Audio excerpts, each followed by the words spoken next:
जेव्हा पण आपण काही जगापेक्षा वेगळं करायला जातो त्यावेळेस नेहमी जग आपल्या आडवी येतं. काही गोष्टी अशा आडवी येतात की त्या आपल्यासाठी बेस्ट असतात आणि काही गोष्टी ज्या आपल्यासाठी असतात त्या म्हणजे 90% आपल्यासाठी चुकीच्या असतात, जे की आपण जगाचं ऐकतो. तर नेहमी माझ्या लाईफमध्ये असंच काही होतं. मी जशी लहान होते तर लहानपणापासून मी माझे निर्णय स्वतः घेण्याची एक हिंमत ठेवलेली आहे आणि मी तेच करत असते. बट काय ना की बऱ्याचदा ना हा जग आणि हा समाज पुढे येतो.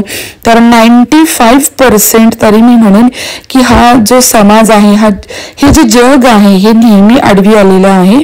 तर त्यात 5% जी लोक आहेत त्यात माझी घरातली काही लोक, काहीच म्हणेन मी, 100% पूर्ण नाही म्हणणार. त्यानंतर जगातली बाहेरची काही लोक, असे मिळून फक्त 5% लोक फक्त माझ्या सोबत, माझ्या निर्णयासोबत, माझ्या डिसिजन्स सोबत माझ्या चाललेली आहेत की त्यांना काही डिसिजन्स माझे योग्य वाटलेत. वेळा काळानुसार मी जे घेतलेले डिसिजन्स आहेत ते योग्य वाटले, बरोबर वाटले. काही काळानंतर का होईना त्यांनी त्या माझ्या डिसिजन्सला रिस्पेक्ट केलं आणि खरंच योग्य आहेत हे त्यांना समजले. तर तसेच काही डिसिजन मी तुमच्यासोबत शेअर करणार आहे. तर फर्स्ट तर मी एक सांगेल की माझं जे स्वभाव आहे, जे की प्रत्येक फिमेलचा असला पाहिजे, तो आहे की एक कॉन्फिडंट राहणं, आपल्या कामाची आपण रिस्पेक्ट करणं. जरी आपण हाऊस वाईफ आहोत किंवा मग आपण एक बिझनेस वुमन आहोत की सोशल मेकर आहोत, काहीही आपला जॉब असो, पण आपल्या कामाची आपण रिस्पेक्ट करणं हे फार गरजेचं आहे. दुसरी गोष्ट, आपण आपल्या शरीरावर प्रेम करणं ही खूप मोठी गोष्ट आहे. त्यानंतर आपल्याला काय हवंय हे नेहमी आपण आपल्याच डोक्यात ठेवलं पाहिजे, कारण या गोष्टींचा विचार समाज करत नाही, आपले आई वडील सोडल्यानंतर.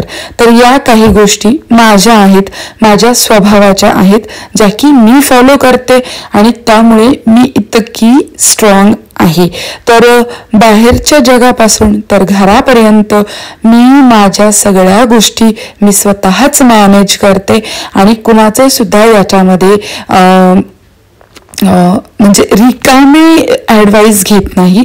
चांगले घेते पण रिकामे घेत नाही, कारण रिकामे ॲडवाईस द्यायला लाखो लोक पडलेत. आणि खरं सांगू तुम्हाला की आपल्याला चांगले डिसिजन किंवा ॲडवाईस देण्यासाठी ना ही लोक जगात 1%च असतात, जी की आपल्याला खूप वेळाने मिळतात, खूप शोधून मिळतात.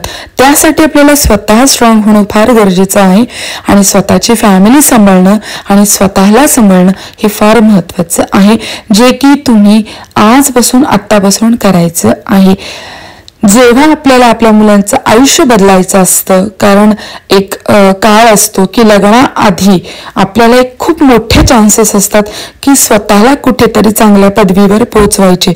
जर ते आपल्याला मिळणार नसेल तर लग्नानंतर एक चान्स येतो की जिथे आपल्याला फॅमिली आपली खूप छान मिळते, फ्रँकली मिळते, सपोर्टिव्ह मिळते, कॉन्फिडेंटली मिळते. तर तिथे तो चान्स आपण गमवायचा नसतो, तो चान्स आपण पुरेपूर घ्यायचा असतो. एक गोष्ट लक्षात ठेवायची आहे की आपल्याला जर का आपल्या मुलांचं आयुष्य ब्राईट करायचं असेल, सुरक्षित करायचं असेल, तर आपल्याला आपलं आयुष्य आधी सुरक्षित करणं फार गरजेचं आहे. जर आपण स्ट्रॉंग राहिलो, जर आपण हेल्दी राहिलो, तर आपण मुलांसाठी जास्तीत जास्त प्रयत्न करू शकतो, जास्तीत जास्त त्यांचं फ्युचर ब्राईट करू शकतो. म्हणून कधी पण थोडंसं स्वतःच्या फ्युचरकडे लक्ष द्या, स्वतःच्या बॉडीकडे लक्ष द्या. जर तुमची बॉडी चांगली असेल, तुमचं शरीर स्वस्थ असेल, तर तुम्ही जास्तीत जास्त धावपळ करू शकता आणि जास्तीत जास्त काम करू शकता. फक्त बोलून काही होत नाही, स्वतःला स्ट्रॉंग राहणं, तब्येतही चांगली ठेवणं फार गरजेचं असतं. या गोष्टी जर तुम्हाला रिलेट करत असतील, जर का तुम्हाला आवडत असेल किंवा तुमचीही अशीच परिस्थिती असेल, तुम्हालाही मुलांसाठी खूप काही करायचं असेल, तर आधी स्वतःसाठी खूप काही करा, स्वतःच्या सवयी बदला, स्वतःवर खूप सारं प्रेम करा. त्यानंतर आपोआप तुमच्या मुलांची सुद्धा लाईफ सेट होते आणि तुमची मुलांचं फ्युचर सुद्धा ब्राईट होतं. तर अशाच माझ्या गोड गृहिणी, माझ्या गोड जेवढ्या आपण बिझनेस वुमन्स काही असो, जॉबच्या असो, त्यांना सगळ्यांना मी एक गोष्ट सांगेल की स्वतःवर प्रेम करत राहा. I love you. Good bye.